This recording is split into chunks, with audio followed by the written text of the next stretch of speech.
Shalom warga kerajaan Allah. Selamat datang dalam online service Kingdom Celebration di Rock Ministry TV. Sebelum mengikuti ibadah online, ada beberapa hal yang harus Anda perhatikan terlebih dahulu. Pastikan device atau gadget Anda sudah siap dengan kuota internet dan daya baterai yang cukup untuk mengikuti ibadah. Pastikan Anda menyiapkan waktu khusus untuk mengikuti ibadah online tanpa gangguan. Terakhir, belajarlah untuk fokus dan serius. Karena Anda sedang mengikuti ibadah, bukan sedang menonton ibadah. Warga kerajaan Allah, kami percaya pujian dan firman Tuhan yang disampaikan melalui tayangan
Good morning lembah pujian, shalom.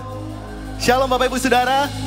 Saya undang kita semua bangkit berdiri, kita akan menyatakan kebenaran firman Tuhan yang pagi hari ini terambil dari Mazmur 108 ayat yang ke-1 sampai yang ke-6. Mari bersama-sama kita bacakan. Nyanyian Mazmur Daud. Hatiku siap ya Allah, aku mau menyanyi, aku mau bermazmur.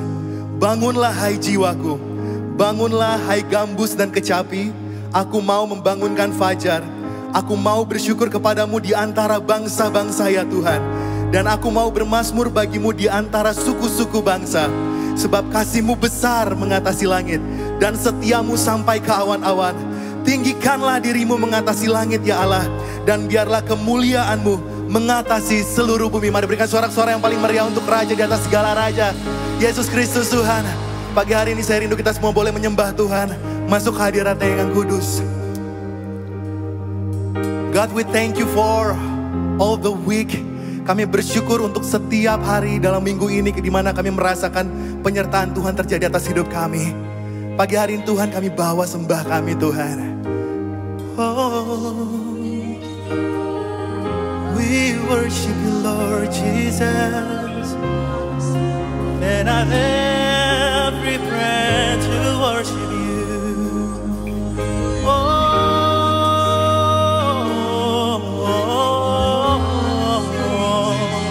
Mari bersama-sama naikkan ucapan syukurmu, naikkan doamu, naikkan sembahmu untuk Raja di atas segala Raja. We thank you Jesus, we thank you Jesus. Whatever you're going through, He is able. Apapun yang saudara-saudara sedang hadapi, Dia yang berkuasa atas hidup kita. Mari naikkan ucapan syukurmu, katakan Engkau baik Tuhan. Katakan Engkau baik Tuhan untuk keluarga kami. Engkau baik Tuhan untuk setiap kehidupan kami. Engkau baik Tuhan. That every breath you sing of Jesus, we worship you, Lord Jesus. Hallelujah. More than anything we worship you. More than anything we worship you, Lord. King of kings, oh. More than anything we worship you. More than anything we worship you. We thank you, Jesus. We thank you, Jesus. No one else like you. We thank you, Jesus. Oh, you're able. We sing hallelujah. We sing hallelujah. Oh, hallelujah to the Lord. Hallelujah to the Lord. Hallelujah to the Lord. We need your presence, Jesus. You are very welcome here, Holy Spirit. Come on, Holy Spirit.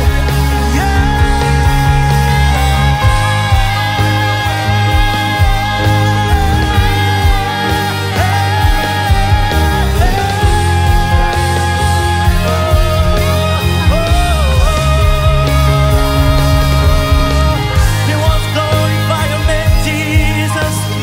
Never bow the name. Almighty God.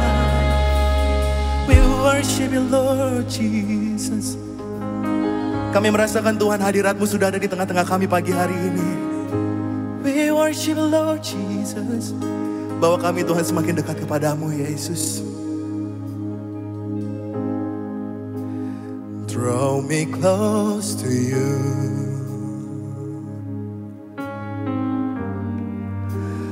Never let me go. I lay it all down again to hear you say that I'm your friend. Thank you, Jesus. You are my desire. Oh, oh, oh. No one else will do. 'Cause nothing else can take your place. To hear you say that I'm embraced. Help me find a way. Bring me back to you. Come on, holy, holy. Oh, you're all I want. You're all I never needed. You're all I ever needed. Oh, you're all I want. Help me know you want it. Help me know you want it. Oh, you're all I want. You're all I never needed. You're all, yes. Oh, you're all I want. No. Help me know you want it.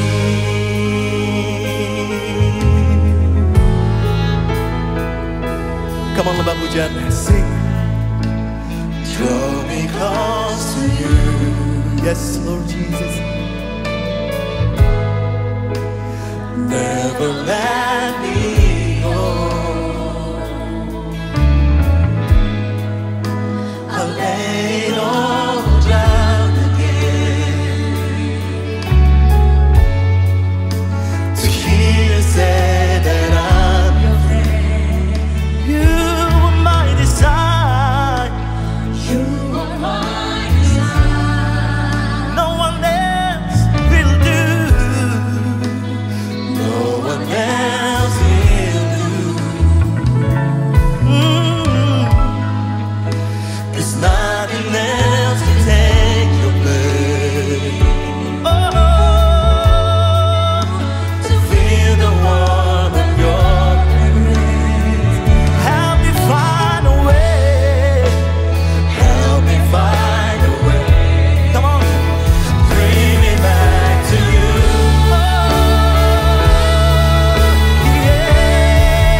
kita angkat tinggi tangan kita di hadapan Tuhan.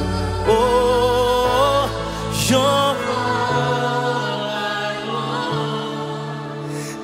all I never needed. You're all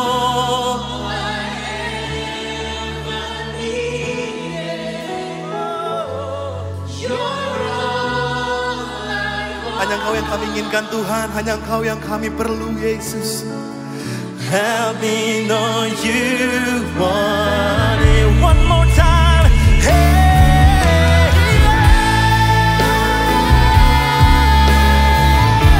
you're all I never needed. More than anything we worship, Lord Jesus. You're all I want. Help me know you want it. Help me know you want it, Jesus. Help me know you want it. Yeah, Lord. Help me know you want it. Kami kagum Tuhan atas karya-Mu dalam kehidupan kami. Sebab kami kagum hormat akan Engkau. Ku kagum hormat akan Engkau. Come on, sing together. Yes, Lord. We need your presence, Lord Jesus. Kau adalah yang layak. Come on. Ku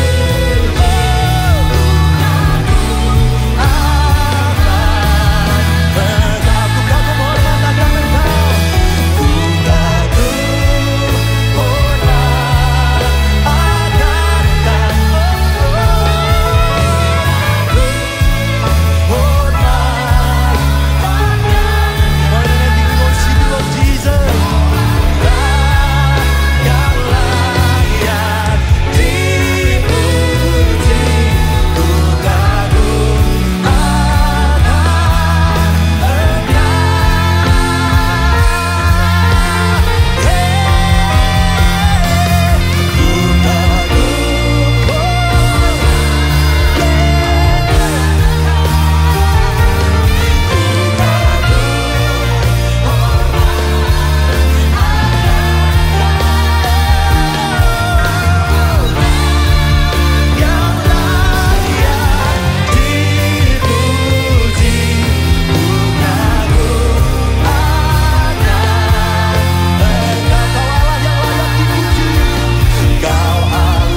dikasih Tuhan, kasih tos kanan kirinya, katakan Allah kita dahsyat, Allah kita luar biasa.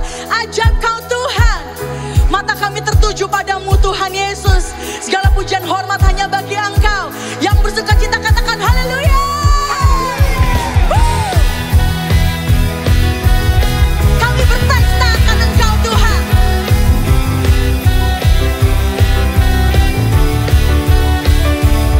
We bless your name Jesus. Betapa ajaib dan mulianya Engkau Tuhan. Mari warga kerajaan kita sama-sama katakan, tak terbayang kebesaran-Mu dan tak terbanding kekuatan-Mu Tuhan. Amin. Kau megah bagiku segenap jiwa dan pengharapan, tak ku serahkan untuk rencana-Mu Tuhan. Kau Raja atas kami Tuhan. Thank you Lord. Hanya Kau yang layak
bisa untuk raja di atas segala raja.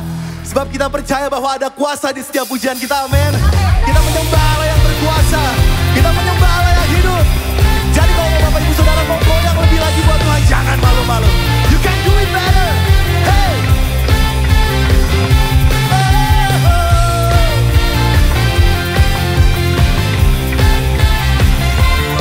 We praise your name, Jesus. Hallelujah. Namanya Tuhan, menara yang teguh, kota benteng perlindunganku. Katakan dengan imanmu. Allah yang perkasa, ya Bapa yang dekat, gunung batu keselamatanku. Come on, lembah pujian. Engkau yang termulia, hey, di bumi di surga, termasyhur perkasa selamanya. Oh, Engkau yang berkuasa di dalam segala hal.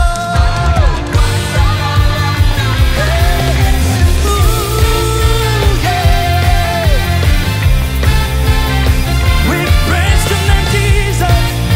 Hallelujah. Bersama-sama kembali katakan. Namanya Tuhan, menara yang teguh, kota benteng perlindunganku. Allah yang perkasa, ya Bapa yang dekat, gunung batu keselamatanku. Engkau yang termulia, di bumi di surga, termasyhur perkasa selamanya. Engkau yang berkuasa di dalam segala hal, ada kuasa dalam nama-Nya. Katakan Engkau yang termulia. Engkau yang termulia, di bumi di surga, termasyhur perkasa selamanya. Engkau yang berkuasa di dalam segala hal, ada kuasa dalam nama Yesusku.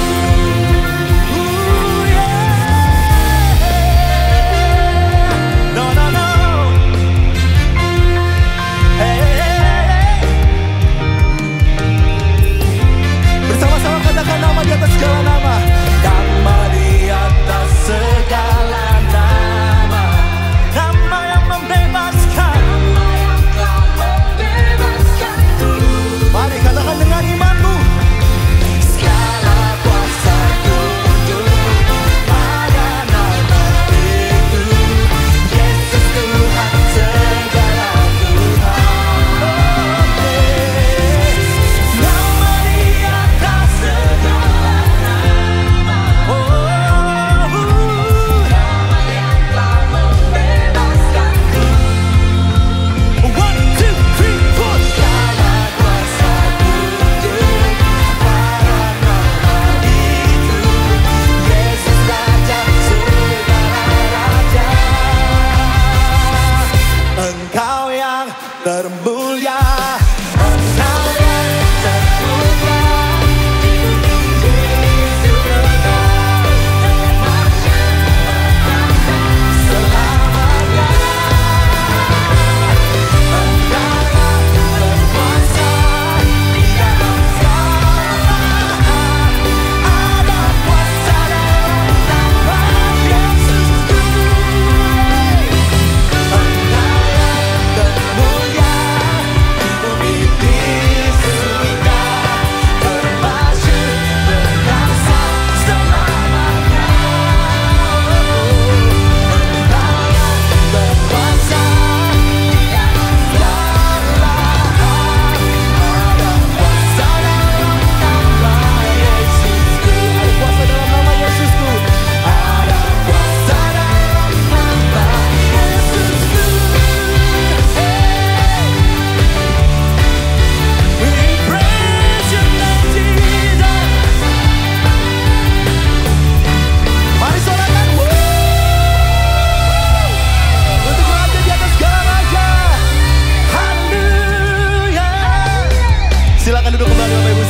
hadirat Tuhan.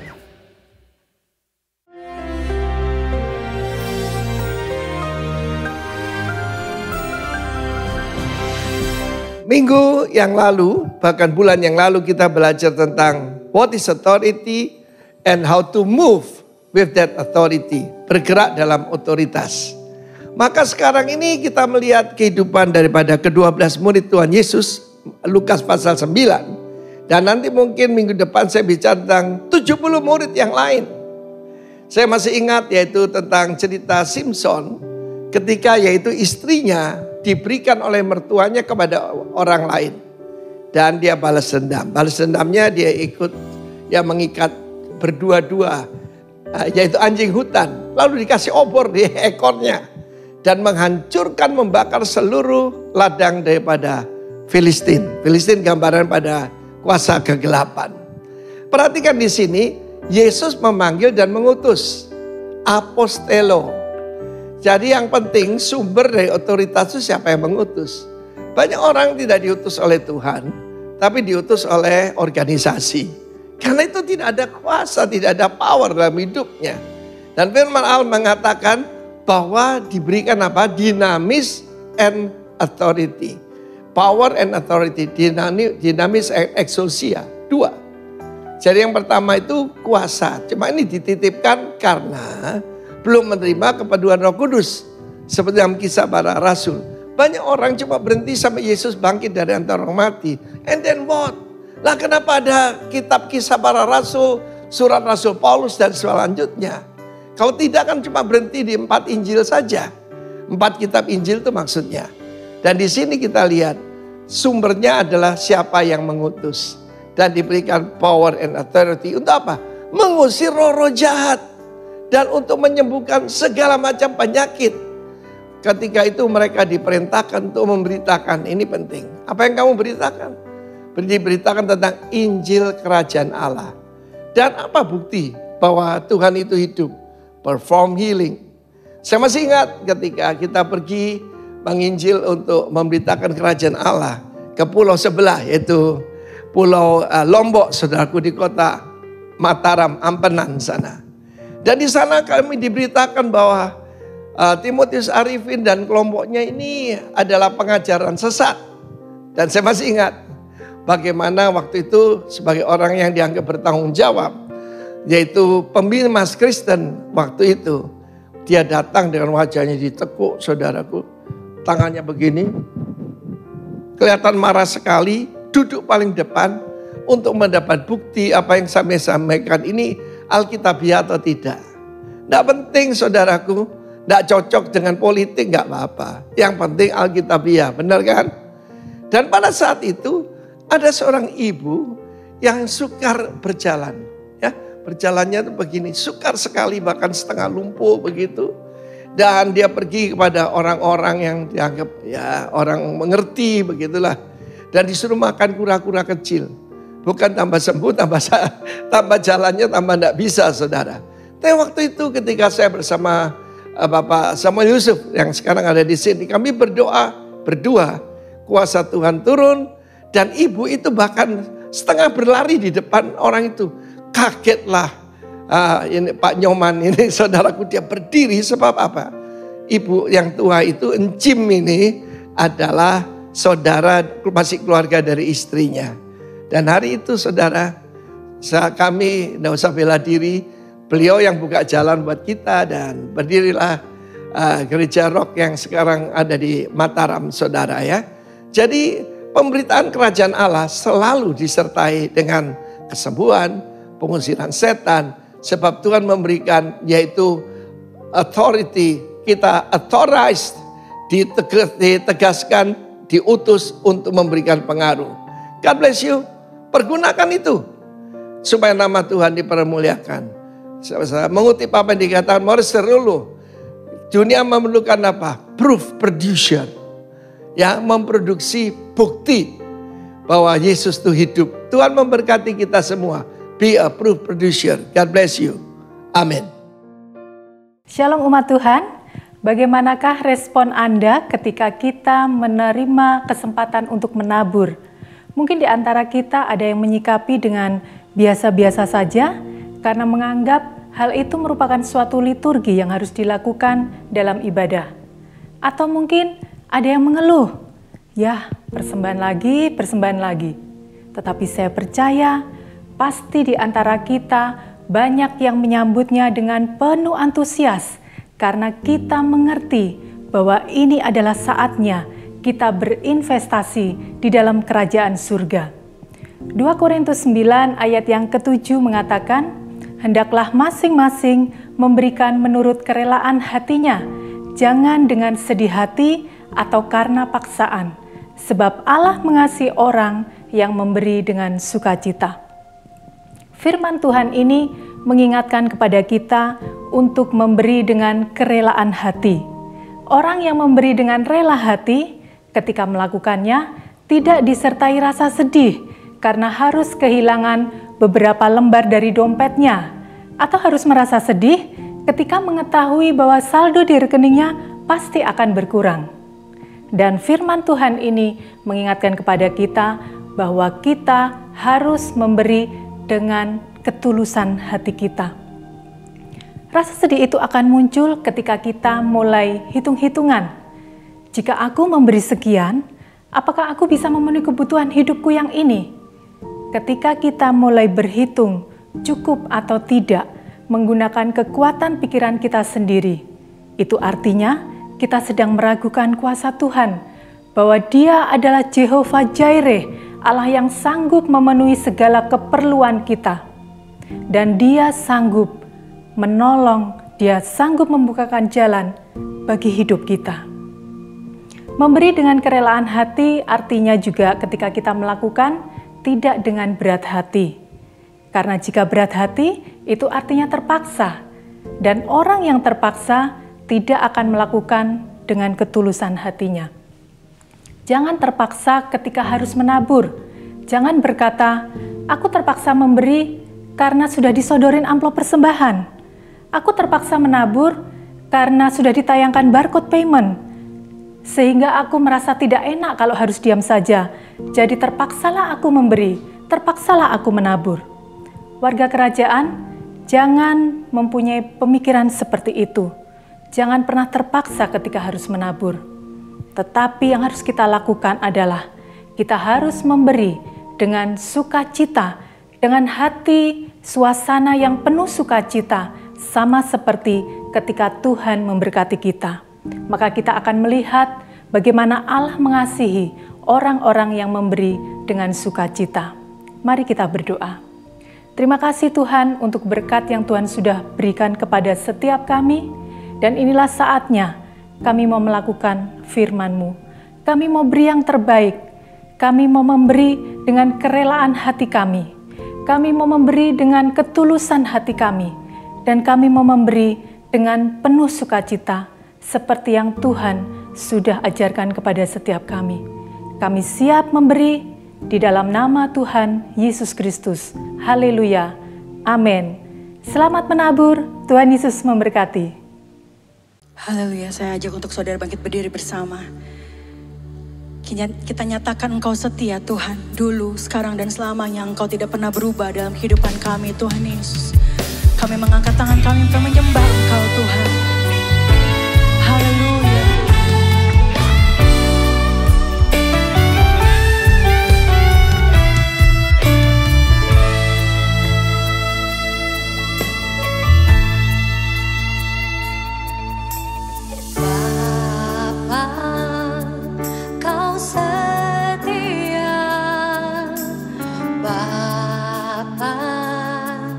Kau mulia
untuk perlindungan-Mu, dan untuk segala yang Engkau sudah memberkati setiap daripada kami, baik rohani maupun jasmani ya Tuhan. Saat ini kami akan mendengarkan kebenaran firman-Mu, urapi setiap daripada kami, sehingga kami lebih mengerti lagi Tuhan akan kebenaran firman-Mu. Boleh menjadi kekuatan bagi hidup kami. Terima kasih Bapa, hanya di dalam satu nama yang indah, Yesus Kristus Tuhan kami yang hidup, kami berdoa. Haleluya, amin. Silakan duduk. Puji Tuhan, kita memasuki tema bulan ini, yaitu The Source of Authority, yaitu sumbernya kuasa, otoritas itu. Ya, kita belajar sumbernya otoritas. Coba kita lihat dari ayatnya tentang sumber otoritas ini.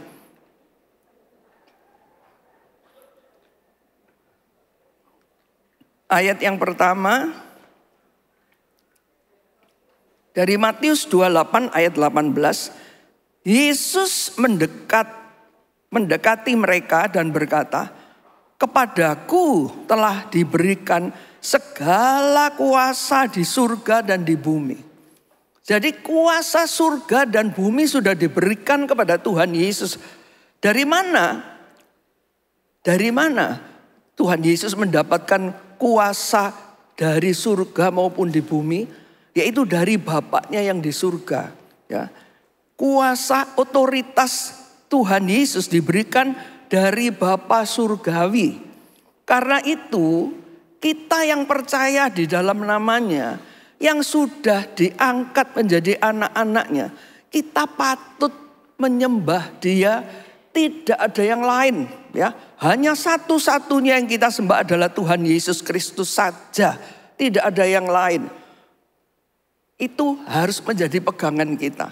Karena itu kita lihat ayat yang berikutnya, bagaimana Yesus Kristus ini disembah sejak lahir. Sejak lahir sudah ada orang yang menyembahnya. Siapa? Coba kita lihat. Maka masuklah mereka ke dalam rumah itu dan melihat anak itu, yaitu Tuhan Yesus yang baru lahir, bersama Maria ibunya. Lalu sujud menyembah Dia. Mereka pun membuka tempat harta bendanya dan mempersembahkan persembahan kepadanya, yaitu emas, kemenyan, dan mur. Ini adalah 3 orang cerdik, ya, orang-orang Majus yang sudah mendengar, sudah tahu akan lahir seorang raja. Ya. Jadi dia cari jalan kaki, naik keledai, pergi mencari.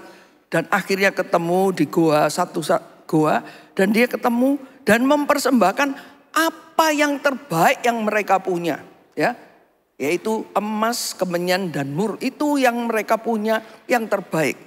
Apakah kita juga sudah memberikan apa yang terbaik yang kita punya untuk Tuhan Yesus Kristus? Ya, seperti yang mereka lakukan. Kalau kita mau menyembah Yesus Kristus sebagai Tuhan dan Juru Selamat, maka kita juga harus memberikan apa yang terbaik yang kita punya. Karena ini sejak lahir Yesus sudah disembah oleh 3 orang cerdik, orang Majus ini, dan memberikan apa yang mereka punya yang paling baik. Lalu yang berikutnya juga, bukan waktu lahir saja sudah disembah, tetapi pada waktu itu Yesus mengajak murid-muridnya keluar dari kota Yerusalem karena dia mau naik ke surga. Ya, sampai di luar kota, lalu Yesus memberkati murid-muridnya dan Yesus naik ke surga. Dan apa yang dilakukan mereka setelah itu? Waktu Yesus naik ke surga, mereka sujud menyembah kepadanya. Lalu mereka pulang ke Yerusalem dengan sangat bersukacita. Mereka senantiasa berada di dalam bait Allah dan memuliakan Allah. Yaitu kerjanya sehari-hari mereka memuji Tuhan, memuliakan Tuhan, dan mengajar di bait Allah. Menyembah Tuhan. Waktu Yesus naik ke surga, mereka sujud menyembah. Dan dengan sukacita pulang ke Yerusalem. Dan di Yerusalem mereka senantiasa berada di dalam bait Allah. Di dalam bait Allah artinya bukan langsung lalu kita nih tiap hari nongkrong di sini di dalam gedung gereja. Bukan ya. Artinya di dalam bait Allah itu kita selalu ada di dalam hadiratnya. Apa kita sedang bekerja, apa kita ini sedang pelayanan, apa kita ini sedang berusaha di dalam usaha kita, di dalam toko kita. Itu ada selalu di dalam hadiratnya. Artinya apa saja yang kita lakukan di dalam kehidupan kita, itu selalu firman dan firman dan firman. Itu yang kita lakukan. Jadi apa saja yang kita lakukan harus sesuai dengan firman. Kalau sudah mulai melenceng tidak sesuai dengan firman, apa yang kita usahakan ataupun kita di dalam pekerjaan atau di dalam pelayanan, ya ada loh ya. Jangan berarti kalau sudah pelayanan itu sudah baik. Enggak, kadang-kadang pelayanan itu ya belum tentu baik. Hidupnya masih enggak karu-karuan. Ya enggak bisa. Jadi hati-hati dengan Kristen progresif ya. Kalau orang sudah baik, orang baik pasti masuk surga, ini baik. Pelayanannya luar biasa. Belum tentu. Lah karakternya ternyata pelayanan ternyata punya wewe gombel ya. Ada simpenannya wewe gombel. Lah ini orang enggak lihat, tapi Tuhan melihat. Ini enggak benar. Jadi artinya selalu di dalam bait Allah dan selalu memuliakan namanya. Apakah perbuatan kita ini sudah memuliakan nama Tuhan? Apa perbuatan pelayanan kita ini sudah memuliakan Tuhan? Apa enggak? Ya, jadi kita ini harus introspeksi diri setiap saat. Setiap saat kita harus introspeksi apa saja yang kita lakukan. Itu harus sesuai dengan firman Tuhan.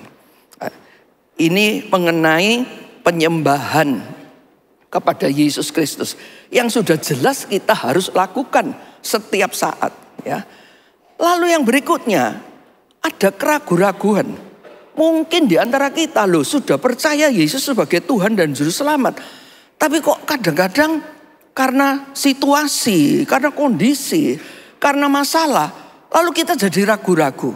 Coba kita lihat siapa saja yang ragu-ragu ini ya. Yang pertama, kata Yesus, angkat batu itu. Marta, saudara orang yang meninggal itu berkata kepadanya, Tuhan, ia ini sudah berbau sebab sudah 4 hari ia mati.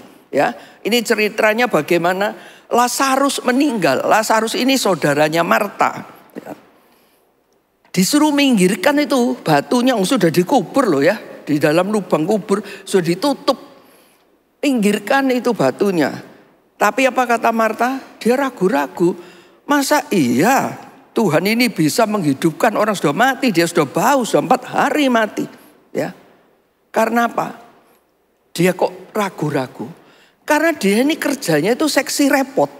Ya, Marta ini suka seksi repot. Yang ini, yang bikin ini, bikin itu ya. Lain dengan saudaranya yang namanya Maria.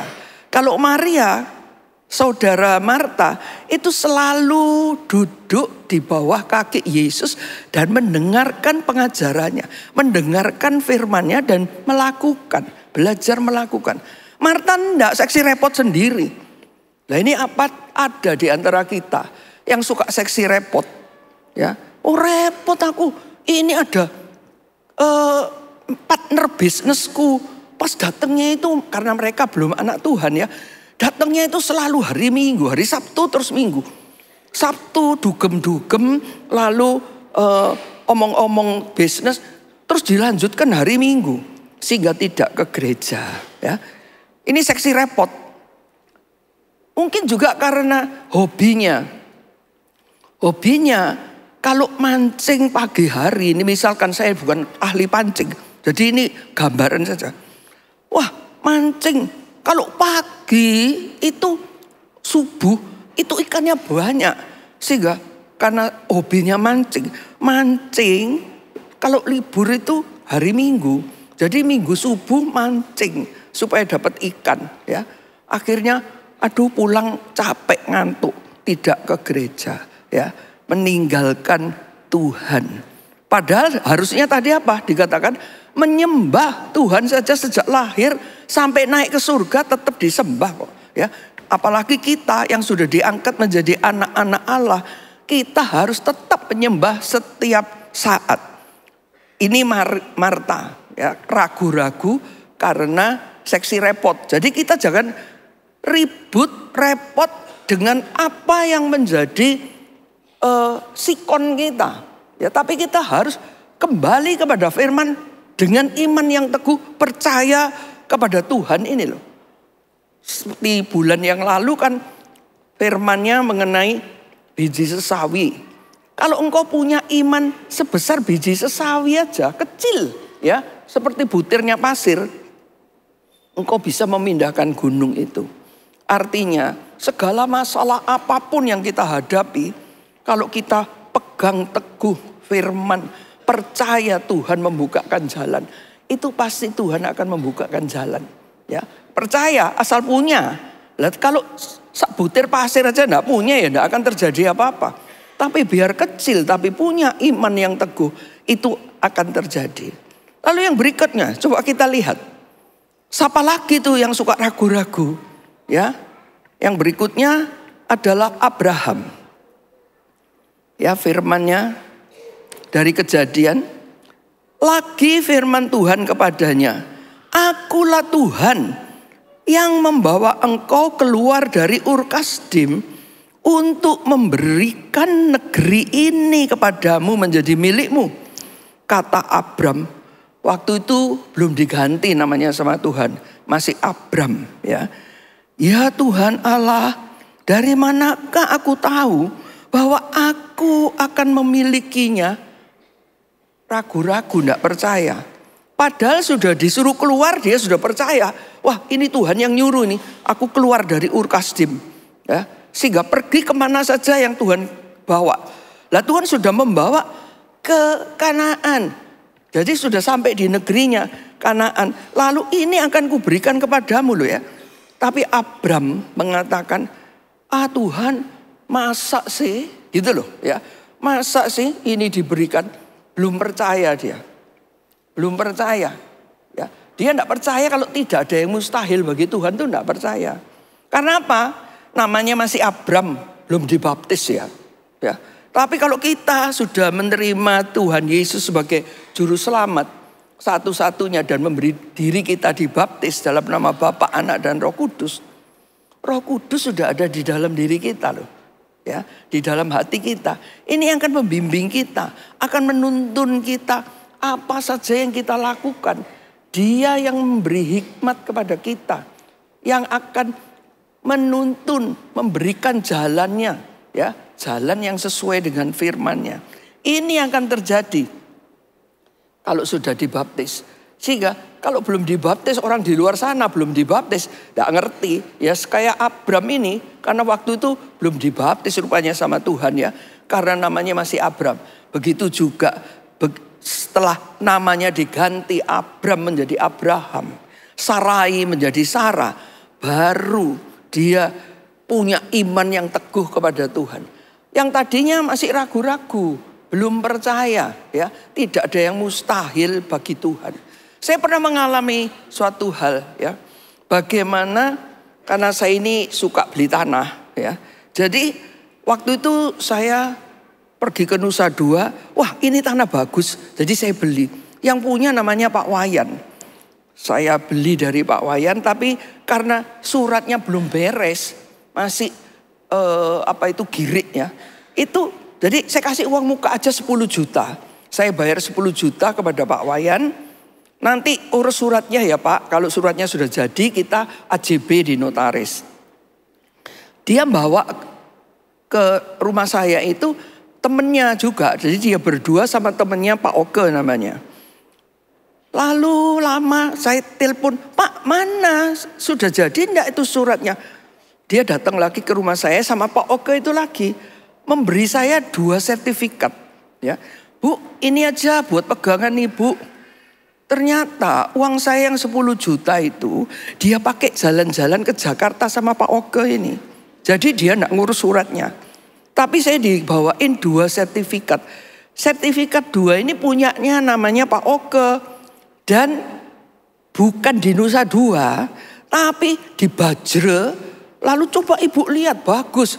Saya datang, aduh jalannya lewat sawah, lalu tidak bagus ya, bukan aspal, masih batu-batu, kadang tanah liat, geronjal-geronjal, aduh seperti dibanting-banting sampai ke tempat lokasinya. Nggak mau saya Pak, ini saya nggak mau loh, saya mau yang di Nusa Dua itu. Akhirnya sampai lupa saya, tapi saya simpen ini suratnya. Waktu saya ingat kembali, saya cari ke Nusa Dua rumahnya Pak Wayan. Mana Pak Wayan ya? Oh sudah tidak ada Bu. Pergi kemana? Sudah meninggal. Waduh meninggal ya. Jadi gimana ini surat 2 ini? Lalu saya cari Pak Oke. Pergi lagi saya ke Bajre yang jalan tidak enak itu. Akhirnya Pak Oke ini gimana ini loh suratnya? Uang saya aja kembalikan yang 10 juta. Itu Pak Wayannya kok sudah tidak ada gitu. Ya ibu bawa dulu aja deh katanya gitu. Ya sudah saya tetap bawa. Saya simpen. Tidak berapa lama kemudian saya dengar kalau Pak Oke ini juga meninggal. Waduh, lah 2 sertifikat ini kan sama seperti apa? Seperti kertas koran loh yang tidak ada gunanya. Oh bukan namanya saya, bukan milik saya, ya tidak ada gunanya. Kalau dinyatakan nanti hilang itu 2 surat di BPN, ya ini kayak kertas koran. Aduh biar kertas koran tak simpen aja dah buat kenang-kenangan. Jadi saya tetap simpen. Sampai kemudian sampai sudah lupa saya, 15 tahun kemudian ada seorang pemuda datang ke rumah saya. Lalu dia bilang, Bu, saya mau minta suratnya kakak saya. Ada di ibu katanya. Surat apa Pak? Saya sudah lupa. Itu sertifikat tanah. Saya tidak pernah pegang sertifikatnya orang. Sertifikatnya saya. Itu loh Bu, yang di Bajre. Baru saya ingat. Oh yang di Bajre itu. Lah kamu ini apanya? Saya adiknya. Ya, karena dia adik paling kecil. Lalu sekarang sudah besar. Kerja di kapal pesiar. Dia kenal sama turis-turis yang naik kapal pesiar itu. Salah satu orang Jerman yang tertarik dengan tanahnya dia. Lalu mau beli. Dia sudah terima uang muka. Ya. Lalu dia mau minta sertifikat. Lalu saya bilang, loh waktu itu memang pinjemnya cuma 10 juta. Tapi ini karena sudah 15 tahun. Jadi ya saya mintanya 15 kali. 150 juta ya. Enggak bisa kurang Bu, enggak. 150 juta. Oh ya sudah Bu, nanti saya telepon lagi. Akhirnya beberapa hari kemudian dia telepon, saya suruh datang ke BRI Bajre ya. Datang saya ke BRI Bajre sambil bawa sertifikatnya. Kecil ya. Kantornya BRI di Bajre itu kecil, saya masuk ke situ ketemu dia. Saya bawa sertifikatnya dan dia menyerahkan saya kantong kresek hitam. Isinya 150 juta rupiah. Itu tidak ada yang mustahil bagi Tuhan. Ya. Kemudian belum selesai nih. Beberapa waktu kemudian saya dengar, Bu itu kasihan loh adiknya Pak Oge. Kenapa? Itu orang Jermannya tidak jadi beli loh. Kan sepertinya Tuhan itu hanya nyuruh dia dapat uang untuk dikasih ke saya. Ya, karena itu tidak ada yang mustahil bagi Tuhan. Karena itu setiap dari kita sebagai orang percaya harus jadi kayak Abraham itu ya. Bukan Abram ya. Kalau Abram itu masih belum percaya. Setelah jadi Abraham, dia menjadi bapak orang percaya. Dia dijanjiin punya anak. Aduh. Istrinya sudah mati haid, dia sudah umurnya sudah cukup tua, tidak mungkin. Ya itu, tapi tidak ada yang mustahil bagi Tuhan dan dia percaya. Percaya terus sampai akhirnya menunggu berapa lama? 25 tahun Dia menunggu akhirnya punya anak yang namanya Ishak ya. Karena itu tidak ada yang mustahil bagi Tuhan. Jangan kita sampai ragu-ragu ya. Kalau ragu-ragu, kita ragu-ragu itu seperti naik kapal. Naik kapal yang diombang-ambingkan ombak ya. Ke kiri dan ke kanan, ke kiri dan ke kanan. Akhirnya kita tidak akan dapat apa-apa. Jadi kita biar sebesar pasir kecil itu, tapi kita punya iman yang teguh di dalam Tuhan. Maka apa saja yang mustahil itu akan terjadi di dalam kehidupan kita. Tapi dasarnya kita juga menjadi pelaku-pelaku firman setiap saat. Ya. Lalu siapa lagi yang ketiga yang ragu-ragu ini? Yaitu Gideon. Maka jawabnya kepada Tuhan, jika sekiranya aku mendapat kasih karunia di matamu, maka berikanlah kepadaku tanda bahwa engkau sendirilah yang berfirman kepadaku. Ya, waktu Tuhan berfirman, Gideon, engkaulah pahlawan, engkau pimpin bangsa Israel ini untuk perang. Ya. Gideon itu merasa tidak mampu, tidak mungkin. Coba apa betul Tuhan ngomong saya jadi pahlawan? Coba minta sampai dia minta 2 kali tanda. Dan Tuhan kasih 2 kali tanda. Akhirnya betul dia jadi pahlawan. Kalau ragu-ragu seperti Gideon, ini adalah orang yang minder. Aduh saya tidak mampu, saya tidak bisa. Jangan saya Pak yang disuruh, orang lain saja. Ya, suruh jadi GKM. Ya. Jangan saya jadi gembala, saya belum mampu Pak, nanti aja. Nanti disuruh ujian PDP, belum mampu, saya belum mampu. Minder. Ya. Minder ini sombong yang terselubung. Tuhan paling benci orang sombong. Memang kalau kemampuan kita ini tidak mampu apa-apa. Tidak punya kemampuan kita. Tapi authority itu tadi. Otoritas yang daripada Tuhan. Di dalam nama Yesus. Ini yang diberikan setiap daripada kita. Makanya kita punya otoritasnya Tuhan. Kita bisa melakukan apa saja. Yesus mengatakan, aku nanti kembali kepada Bapa. Tapi engkau nanti akan melakukan segala pekerjaan yang aku lakukan. Bahkan hal-hal yang lebih besar. Jadi kita tidak boleh minder. Kalau meskipun tidak mampu, ya tidak apa-apa, bersama Tuhan kita dimampukan oleh Tuhan. Tidak ada yang mustahil bagi Tuhan. Jadi jangan juga minder, jangan juga ragu-ragu. Ya, seperti Gideon ini minder, ini sombong yang terselubung. Tidak boleh, kita harus mau. Kalau disuruh, ya saya coba Pak, ya saya coba Pak ya sambil belajar. Ini yang kita harus lakukan. Lalu coba kita lihat ragu-ragu yang berikutnya apa ya? Yohanes Pembaptis. Padahal yang baptis Yesus loh. Kok bisa juga ragu-ragu? Coba kita lihat. Lalu menyuruh murid-muridnya. Nah ini Yohanes yang nyuruh murid-muridnya bertanya kepada Yesus ya, kepadanya Yesus. Engkaukah yang akan datang itu atau haruskah kami menantikan orang lain? Ya. Bagaimana ini? Yohanes Pembaptis ini yang membaptis Yesus loh. Bahkan waktu Yesus keluar dari air, itu burung merpati ada di atasnya. Yohanes ini juga sudah melihat.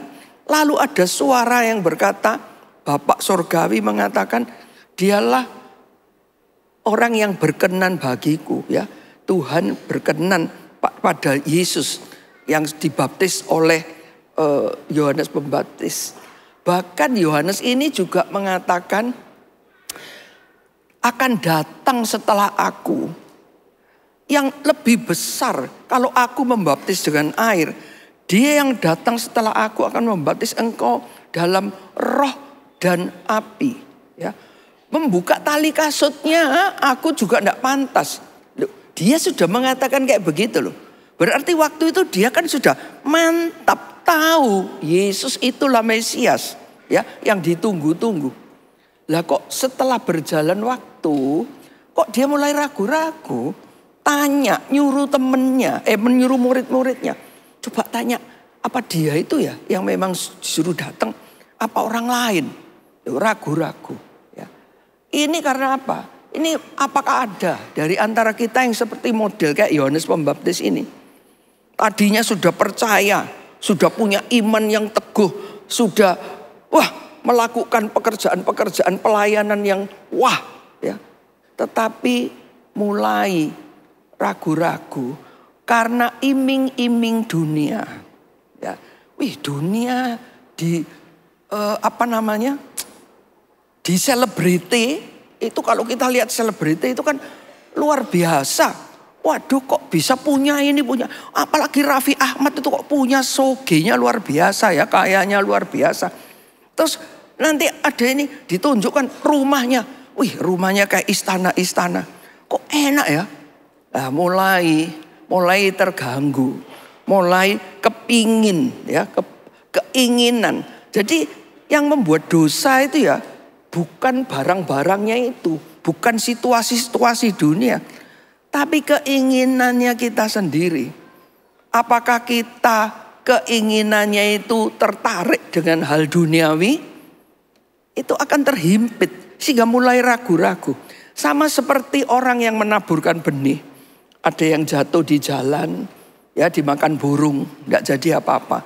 Ada yang jatuh di tanah yang berbatu, tumbuh sebentar, tapi ada aniaya, takut, enggak lagi ikut Yesus.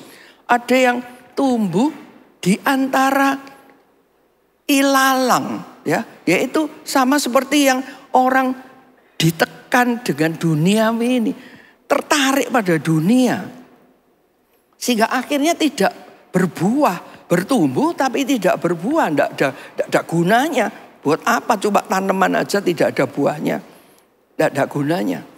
Tapi sama seperti Yohanes Pembaptis ini, jangan seperti kita ini tertarik dengan hal-hal yang dunia.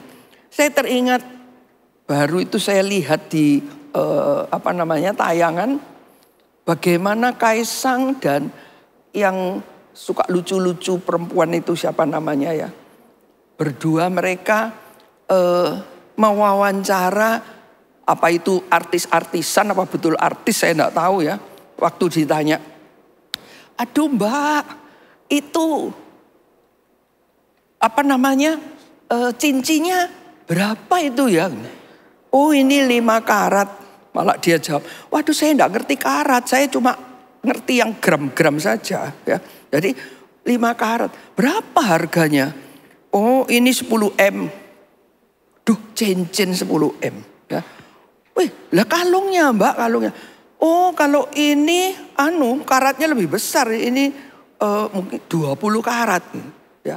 Sehingga kalau pakai kalung itu berat mungkin ya. Jadi jalannya kayak kiwi ya, jalannya kayak kiwi. Lain kalau kalung saya ini plastik, jadi bukan berat ya, enteng. Ya, kayak begitu. Lalu ditanya lagi, wah sabuknya berapa itu sabuknya? Waduh 100M.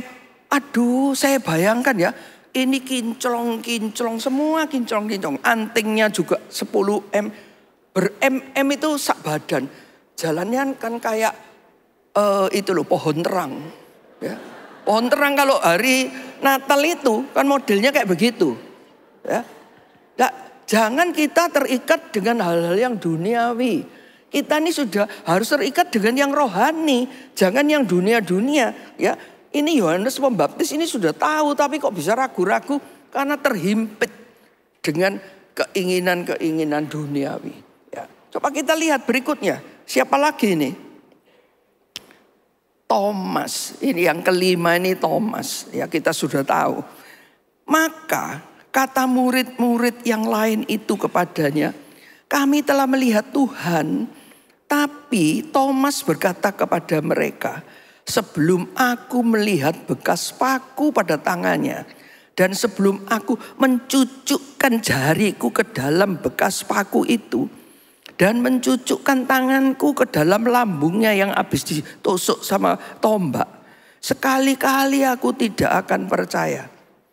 Apa ada Thomas di sini yang tidak percaya? Jadi sudah dikasih tahu, ini pelajarannya begini. Gak percaya aku. Gak percaya aku. Ini model Israel tegar tengkuk. Ya, apa kita nih banyak yang tegar tengkuk kalau dikasih pengajaran mungkin sama GKM-nya atau sama G-sektornya atau G-Will-nya suka enggak percaya, ya. Suka enggak percaya, apa-apa enggak percaya. Ya, itu namanya tegar tengkuk seperti Thomas ini. Kalau enggak mencucukkan sampai masuk di lubangnya tangannya, lubang lambungnya, enggak percaya. Ya, jangan kita seperti Thomas. Berbahagialah orang yang percaya meskipun dia tidak melihat. Itu katanya Tuhan. Jadi meskipun kita tidak melihat, lah kita kan ya tidak melihat Yesus tergantung-gantung di kayu salib toh. Tapi kita percaya. Nah, itu berbahagialah kita yang percaya. Karena ini kasih karunia. Kita harus memelihara kasih karunia yang gratis diberikan kepada kita. Ya. Coba itu yang ragu-ragu. Jangan sampai kita mengalami yang ragu-ragu model 5 macam ini ya. Kita jauh-jauh dari situ. Tapi kita mau lihat bagaimana Yesus yang punya otoritas dari Bapa Surgawi itu. Ya, coba kita lihat ayat yang berikutnya. Otoritas yang Tuhan Yesus punya yang dikasih sama Bapaknya. Sebab ia mengajar mereka sebagai orang yang berkuasa. Tidak seperti ahli-ahli Taurat mereka. Kalau ahli-ahli Taurat mereka ini ngajarnya itu head knowledge aja. Hafal firman dari Kejadian sampai Wahyu. Tapi tidak jadi pelaku. Doa panjang-panjang di pasar-pasar supaya dilihat orang. Padahal Yesus mengatakan kalau kamu berdoa masuklah ke kamarmu, tutup pintumu. Ya, itu ajarannya Tuhan Yesus. Tetapi ini pamer. Kalau ahli Taurat itu suka pamer. Jangan kita pelayanan pamer, ya. Pelayanan, kelihatannya pelayanannya, tapi sebetulnya hatinya ini mau pamer ini. Aku bisa ini, aku main musiknya ciamik ini, ya. Jangan begitu, tapi kita makin seperti padi itu aja loh. Makin berisi, makin merunduk. Kita harus rendah hati, ya. Kita harus rendah hati. Jangan seperti ahli-ahli Taurat. Tapi Tuhan Yesus mengajar, ajarannya itu simple, biasa, tapi penuh kuasa. Karena apa?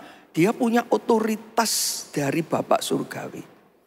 Lalu yang berikutnya, mereka semua takjub sehingga mereka memperbincangkannya katanya. Apa ini? Suatu ajaran baru. Ia berkata-kata dengan kuasa. Yaitu dengan otoritas dari Bapa Surgawi dia berbicara. Sampai roh-roh jahat pun diperintahkannya dan mereka taat kepadanya. Ya, waktu legion diusir, lalu legionnya minta supaya masuk dalam babi-babi, ada 2000 babi. Oke, diizinkan masuk babi-babi dan babinya terjun ke jurang. Ya, punya otoritas. Ini otoritasnya Tuhan Yesus Kristus. Tadi yang pertama tadi ayatnya kan bilang segala kuasa di surga dan di bumi sudah diberikan kepadaku. Sehingga otomatis ada di tangan Tuhan. Anak-anaknya, siapa anak-anaknya? Ya kita semua ini loh yang percaya di dalam namanya. Itu anak-anaknya. Otoritas yang sama itu yang diberikan kita di dalam nama Yesus. Ya, sehingga kita bisa mengusir setan juga. Ya, roh-roh jahat tunduk juga pada kita, mengusir setan dan juga menumpangkan tangan atas orang sakit, orang itu sembuh. Nah, kalau orangnya mati, ya itu urusannya Tuhan. Pokoknya kita melakukan tumpang tangan aja, ya. Mati hidup itu Tuhan yang punya wewenang. Kita bagiannya kita yang kita lakukan. Ya. Sehingga dengan kuasa, dengan otoritas Bapak Surgawi, ini juga diberikan kepada kita. Makanya dikatakan di dalam firman, apa itu kerajaan Allah ya? Kerajaan Allah bukan soal makanan dan minuman, melainkan kebenaran, damai sejahtera dan sukacita dari Roh Kudus. Itu kerajaan Allah. Sehingga ini ada otoritas yang sudah diberikan juga kepada kita. Ada Roh Kudus di dalam hati kita. Ya. Lalu juga damai sejahtera, sukacita. Itu sudah otomatis ada di dalam diri kita. Dan kebenarannya loh ya. Jangan lupa kebenaran itu yang harus kita tanamkan di dalam hati kita. Firman, firman, dan firman. Makanya tiap hari saya juga kasih anak-anak saya King Sword ini harus dan ini dijawab pertanyaan yang 2 itu. Dari situ saya melihat ada perkembangan kerohanian anak-anak saya. Tapi ada satu ya yang pelayanan di sini tetapi tidak melakukan. Sudah ada 2 bulan dia tidak menjawab. Ini tidak ada alasan, saya tidak bisa terima. Kalau pinjem HP, main game bisa. Tapi HP untuk jawab firman tidak bisa. Tidak akan diberkati Tuhan yang model kayak begini. Biarpun dia anak saya ya, tapi saya akan tegur keras ya. Supaya apa? Supaya ngerti. Begitu juga Bapak Ibu untuk mendidik anak-anak kita itu jangan apa ya, agak dimanja-manja gitu. Ya boleh dimanja tapi yang selumrahnya. Jangan selalu dituruti tapi tidak menjadi pelaku firman ya. Menjawab firman aja belum jadi pelaku, jawab aja enggak. Aduh, bagaimana mau diberkati Tuhan ya. Lalu berikutnya yang keempat, ini kuasa Kristus. Dapat otoritas, punya kuasa. Begitu juga kita ya. Kita dapat otoritas dari Tuhan Yesus sebagai anak-anaknya. Kita punya kuasa. Makanya kita bisa melayani orang-orang yang kekurangan, bisa ngusir setan, bisa mendoakan orang ya. Dengan hikmatnya bisa konseling. Itu bukan kemampuannya kita. Seperti Gideon tadi tidak bisa. Tapi bersama Tuhan kita bisa. Ya. Kuasa Kristus. Lalu katanya kepada mereka, di manakah kepercayaanmu? Maka takutlah mereka dan heran. Lalu berkata seorang kepada yang lain, siapa gerangan orang ini? Sehingga ia memberi perintah kepada angin dan air. Dan mereka taat kepadanya. Ya, angin ribut, tenanglah. Maka anginnya tenang. Ya, jadi ada kuasa yang sama yang diberikan kepada kita. Saya sudah mengalami hal yang sepele. Dulu waktu masih ada tiara, ya sekarang kan sudah diganti itu tiaranya. Itu kalau mau parkir kan sulit kalau ke sana itu. Aduh, selalu udah dapat parkir. Tapi selalu doa, Tuhan tolong Tuhan, parkirnya 1 aja Tuhan. Kalau doa langsung jalan. Oh, ada yang keluar. Oh, puji Tuhan. Jadi kita dapat parkir. Bisa belanja. Selalu begitu, itu saya lakukan. Tapi kadang lupa, enggak doa. Langsung karena tergesa-gesa. Set. Waduh, gak ada parkir tadi, gak doa sih. Ya, ini doa orang benar dengan yakin didoakan sangat besar kuasanya. Ya, ini kuasa Kristus itu juga diberikan kepada kita. Sehingga kan musim hujan baru-baru ini. Sehingga hujan lebat, sudah hampir sampai rumah saya itu hujannya lebat. Tuhan, tolong Tuhan supaya nanti kalau sampai di depannya pintu gerbang rumah, gerimis saja enggak apa-apa Tuhan. Dan betul, bukan cuma gerimis, berhenti hujannya. Itu berkali-kali saya alami. Kenapa? Ada kuasa yang dari atas yang juga diberikan pada setiap dari kita orang percaya sebagai anak-anaknya loh. Ya, kalau anak pasti akan jadi ahli waris. Begitu juga kita anak-anaknya, ya ahli waris kuasa itu tadi, otoritas itu diberikan pada kita, maka kita punya kuasa. Lalu berikutnya, tetapi supaya kamu tahu ya, bahwa di dunia ini anak manusia berkuasa mengampuni dosa. Lalu berkatalah ia kepada orang lumpuh itu, bangun, angkat tempat tidurmu, pulang ke rumahmu. Dan orang itu pun bangun lalu pulang. Ya. Siapa yang bisa punya kuasa kalau tidak Tuhan, tidak Yesus Kristus sendiri yang kuasa mengampuni dosa. Ya. Lalu berikutnya, tidak seorang pun mengambilnya daripadaku. Ya, tidak ada yang bisa mengambil kuasanya Tuhan Yesus itu. Ya, melainkan aku, yaitu Tuhan Yesus itu yang memberikan menurut kehendaknya. Aku berkuasa memberikan dan berkuasa mengambilnya kembali. Inilah tugas yang kuterima dari Bapakku. Ya, kalau kita sudah dikasih nih otoritas, tapi kuasa juga ya, lalu kita tidak menggunakan, ya tidak akan terjadi apa-apa, ya akan diambil kembali, hilang sudah. Loh, dulu aku kok bisa, sekarang kok tidak bisa, ya diambil kembali. Jadi Tuhan yang punya hak bisa memberikan kepada siapa saja yang dia kehendaki dan bisa mengambilnya kembali kalau tidak dipakai-pakai. Ya. Lalu yang kelima, Tuhan Yesus ini bisa menguasai, ya, menguasai apa? Penguasaannya terhadap alam, ya, terhadap alam di dunia ini. Seperti yang dikatakan di sini, dan heranlah orang-orang itu katanya, orang apa dia ini? Sehingga angin dan danau pun taat kepadanya. Jadi danau pun yang angin ribut itu bisa dihentikan. Juga penguasaan di dalam gereja. Dan segala sesuatu telah diletakkannya di bawah kaki Kristus. Dan dia telah diberikan kepada jemaat, berikan kepada kita sebagai kepala dari segala yang ada. Jemaat yang adalah tubuhnya, yaitu kepenuhan dia yang memenuhi semua dan segala sesuatu. Jadi jemaat ini adalah tubuhnya Kristus. Kristus adalah kepala yang sudah diberikan ini ya di dalam gereja.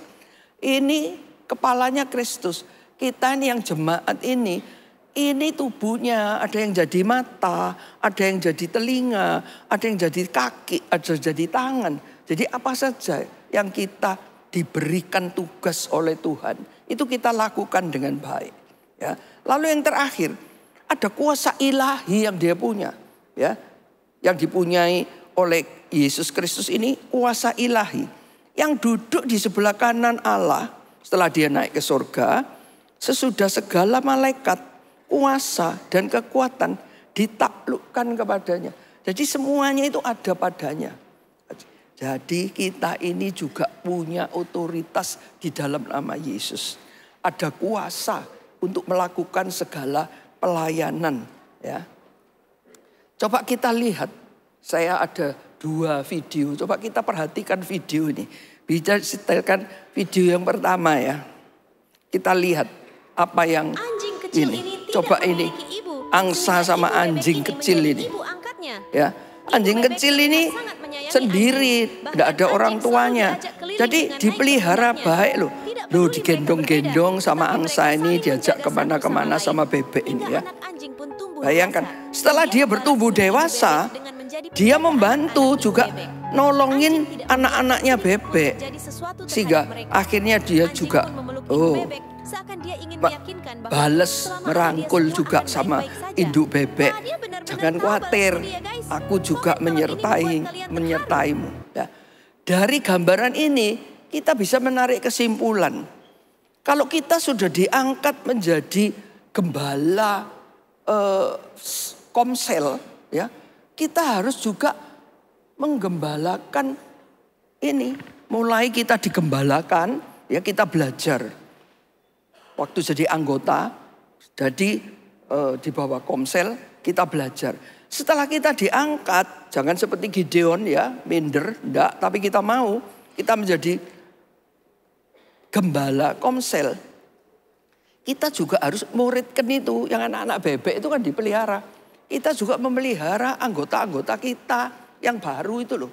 Ya, itu kita pelihara dengan baik. Seperti diri kita sudah dipelihara sebelumnya sama gembala komsel sebelum kita. Lalu nanti kita naik jadi sektor juga begitu. Ya, ini yang kita lakukan. Coba yang terakhir, video yang terakhir kita lihat. Saat seekor anjing ini yang coba memiliki 2 kaki ini menyadari bahwa anak anjing dua anjing ini cacat.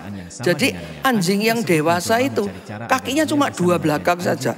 Lah anjing kecil ini juga mau berdiri tidak bisa dia, ya, karena kakinya cuma 2. Coba apa yang dia lakukan? Loh, dia kasih contoh. Coba begini loh ya, sambil nungging. Nah, coba sambil nungging begini, dikasih contoh sama anjing yang gede sampai terus dia akhirnya bisa berdiri. Anjing kecil ini berusaha, akhirnya dia berusaha, dia bisa juga nungging. Ya. dia kaki, nungging. anjing tersebut Wah, akhirnya telah dia juga menunjukkan bisa kepadanya berdiri. bahwa semuanya Ini tidak ada yang gambaran mustahil, lagi. dan momen ini sungguh luar biasa. Gembala Komsel harus memberi contoh sama anak-anak komselnya, ya. Sampai anak-anak komselnya ini bisa juga bertumbuh seperti dia. Ya, jangan dibiarkan saja. Oh, enggak bisa. Memang salah terus saja. Enggak, ya. Tapi dibimbing supaya bisa. Masa kalah sama anjing yang kakinya 2 itu, ya. Itu aja bisa membimbing anaknya anjing supaya juga bisa berdiri kok. Begitu juga gembala-gembala harus juga bisa membimbing anggota-anggota komselnya untuk punya kemampuan seperti dirinya, terutama di dalam hal kerohaniannya. Ya, mari kita berdoa. Kami mengucap syukur Tuhan untuk firman-firman yang Kau sudah berikan pada siang hari ini. Mampukan kami untuk melakukannya ya Bapa. Tolong kami supaya kami Engkau selalu tuntun bersama kuasa Roh Kudus-Mu, membimbing dan menuntun kami di dalam kebenaran-Mu. Terima kasih ya Bapa, hanya di dalam satu nama yang indah, Yesus Kristus, Tuhan kami yang hidup, kami berdoa. Haleluya, amin. Baik jemaat, mari kita mempersiapkan perjamuan.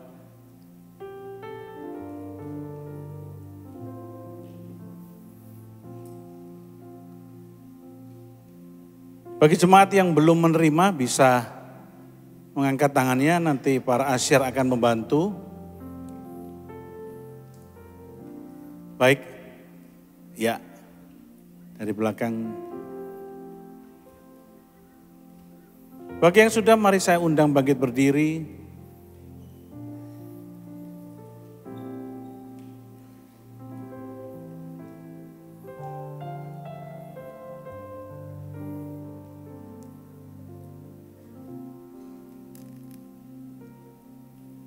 Mari kita angkat roti ini di tangan kanan kita. Kita renungkan sejenak firman Tuhan. Ada 5 hal yang tadi sudah dibagikan untuk kita. Biarlah 5 poin ini menjadi pegangan hidup kita. Kita tahu bahwa kuasa dan otoritas itu diberikan kepada kita untuk kita praktekkan dan kita lakukan dalam kehidupan kita. Karena Dia Raja di atas segala raja, sudah melakukan, membuktikan, menggantikan kehidupan kita yang seharusnya kita tidak layak. Sebab apa yang telah kuteruskan kepadamu telah aku terima dari Tuhan, yaitu bahwa Tuhan Yesus pada malam, waktu Ia diserahkan, Ia mengambil roti dan sesudah itu mengucap syukur atasnya dan Ia berkata, inilah tubuhku yang diserahkan bagi kamu. Perbuatlah ini menjadi peringatan akan aku. Bukankah roti yang kita angkat tinggi-tinggi ini dan kita pecah-pecahkan adalah persekutuan kita dengan tubuh Kristus? Mari kita makan di dalam nama Yesus.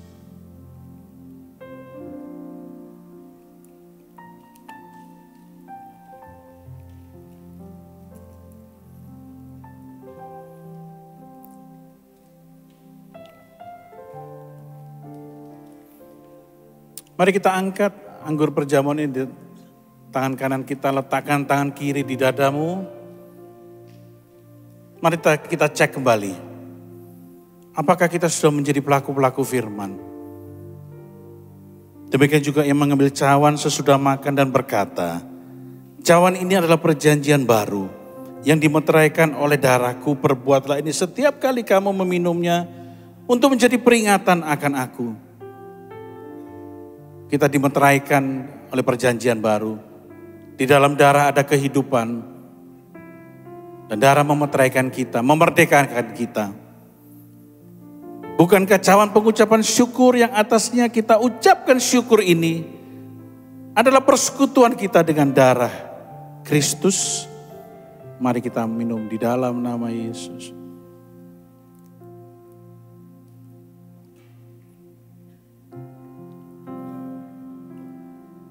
Kau tunjukkan kasih setiamu. Kau menyediakan yang ku perlu.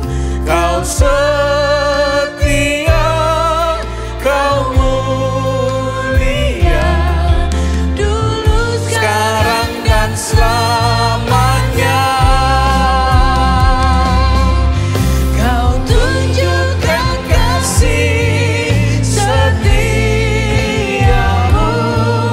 Kau menyediakan yang ku perlu. Kau setia, kau mulia, Bapa, kau setia. Sekali lagi kita akan pujian ini. Kau tunjukkan kasih setiamu. Kau menyediakan yang ku perlu. Kau setia, kau mulia, dulu, sekarang dan selamanya. Kau tunjukkan kasih setiamu. Kau menyediakan yang ku perlu. Kau setia, kau mulia, Bapa, kau setia. Bapa, kau setia. Bapa, kau setia. Sekali lagi naikkan, Bapa, kau setia. Bapa, kau setia.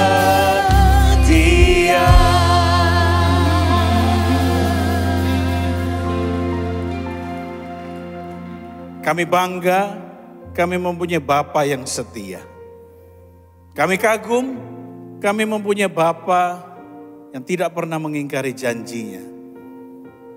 Biarlah kasih setia Tuhan tetap melekat dalam kehidupan kami melalui perjamuan kudus ini, Bapa. Ajarkan kepada kami, untuk kami tetap bersyukur dan bersyukur dan bersyukur.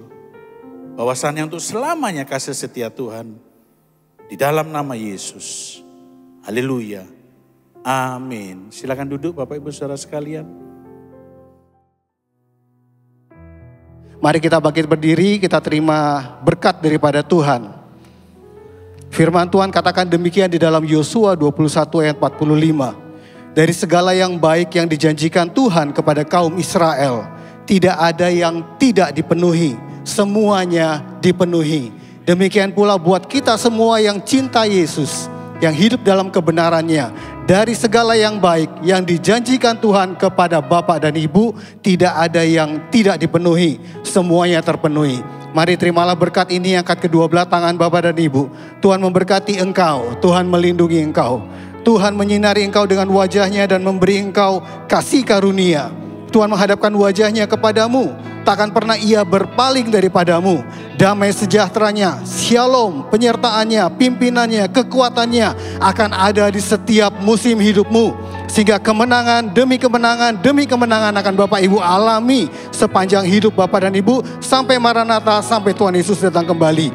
Terimalah berkat ini di dalam nama Bapa, Putra dan Roh Kudus, di dalam nama Tuhan Yesus. Amin. Selamat hari Minggu, Tuhan Yesus memberkati.